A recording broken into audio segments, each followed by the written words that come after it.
যুক্ত হচ্ছেন শাহাদাত অভ্র। ডাকসু নির্বাচন ঘিরে বিভিন্ন প্যানেল ও ছাত্র সংগঠনগুলোর কি কি কর্মসূচি রয়েছে আজ ক্যাম্পাসে জানাবেন।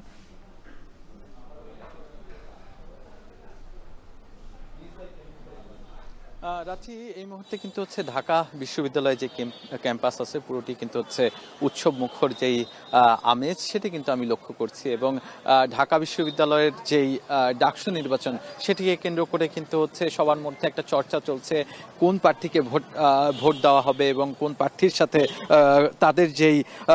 তাদের যেই আগ্রহর বিষয় সেটি মিলছে সেটিও কিন্তু হচ্ছে সবাই দেখতে ব্যস্ত এবং একটু যদি হচ্ছে দেখাতে চাই যে এখানে কিন্তু মিডিয়া থেকে শুরু করে সাধারণ শিক্ষার্থী যারা প্রার্থী সবাই কিন্তু এখানে আছেন এবং সবাই বলছেন যে তাদের যেই চাওয়া পাওয়া সম্পর্কে কেউ কেউ জানছেন, কেউ কেউ আবার তাদের যে ইস্তেহার সেটি প্রস্তুত করতে ব্যস্ত সময় পার করছেন। এর আগে কিন্তু হচ্ছে কিছুক্ষণ আগেও কিন্তু একটি প্যানেলের পক্ষ থেকে কিন্তু তাদের যে ইস্তেহার সেই ইস্তেহার সম্পর্কে কিন্তু হচ্ছে জানান দেওয়া হয়েছে। এছাড়াও যে 9টি প্যানেল দেওয়া হয়েছে সেই 9 প্যানেলের পক্ষ থেকে কিন্তু হচ্ছে নানাভাবে শিক্ষার্থীদের যেই সমস্যা ও সমাধানের ব্যাপারে কিন্তু হচ্ছে কথা বলতে আমরা দেখেছি।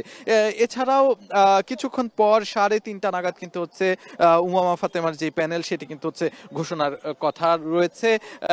এছাড়াও আমরা জানতে পেরেছি যে সন্ধ্যায় কিন্তু হচ্ছে যারা কিনা বিভিন্ন জায়গার প্রার্থী আছে ডাকসুর প্রার্থী তারা কিন্তু হচ্ছে নানা জায়গায় তাদের যে প্রচারণা আছে সেটিতে নামবেন। এর সাথে আরো একটি বিষয় জানিয়ে রাখতে চাই যে পূর্ণাঙ্গ প্যানেল হিসেবে কিন্তু হচ্ছে শিবিরের যেই প্যানেলটি আছে সেটি কিন্তু হচ্ছে একদমই পূর্ণাঙ্গভাবে কাজ করেছে সেই প্রথম থেকেই এবং তার পরবর্তীতে কিন্তু হচ্ছে আস্তে আস্তে বিভিন্ন ছাত্র সংগঠন বিশেষ করে হচ্ছে ছাত্র দল এবং যেই ছাত্র ইউনিয়ন সেই তাদের হচ্ছে প্যানেলগুলো আস্তে আস্তে কিন্তু দেওয়া হয়েছে এবং সেই সম্পর্কেও কিন্তু হচ্ছে জানান দিয়েছেন, নানাভাবে কিন্তু হচ্ছে জানান দেওয়া হয়েছে এই যে সংগঠনের পক্ষ থেকে। এছাড়াও যদি একটু বলতে চাই যে আজকে কিন্তু যারা প্রার্থী আছেন সেই প্রার্থীদের কিন্তু হচ্ছে প্রার্থিতা এবং তাদের ছবি তাদের প্রার্থীদের সম্পর্কে পুরোপুরিভাবে জানানো হবে নির্বাচন কমিশনের পক্ষ থেকে। যে ডাকসুর নির্বাচন কমিশনার আছে তার সাথে কথা বলে আমরা কিন্তু এটাই জানতে পেরেছি এবং আজকে কিন্তু একটি দলের পক্ষ থেকে ছাত্র অধিকার পরিষদ তারা কিন্তু জানিয়েছে যে তারা চায় যারা প্রার্থী হবে তাদের নাম্বারের পাশে ছবিও যেন যুক্ত করা হয়, যারা পর্দা করে সেই ক্ষেত্রে কিন্তু হচ্ছে তাদের ছবি ব্লার করে দিতেও কিন্তু বলা হয়েছে।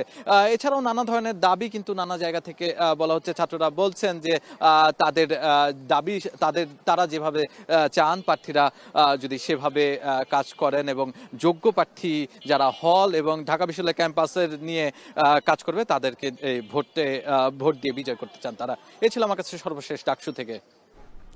ডাকসু নির্বাচন ঘিরে বিভিন্ন প্যানেল ও ছাত্র সংগঠনগুলোর নানা কর্মসূচির খবর জানাতে যুক্ত ছিলেন শাহাদাত অভ্র। এখন দুপুরে নিচ্ছে একটা বিরতি, ফিরবো কিছুক্ষণ পর।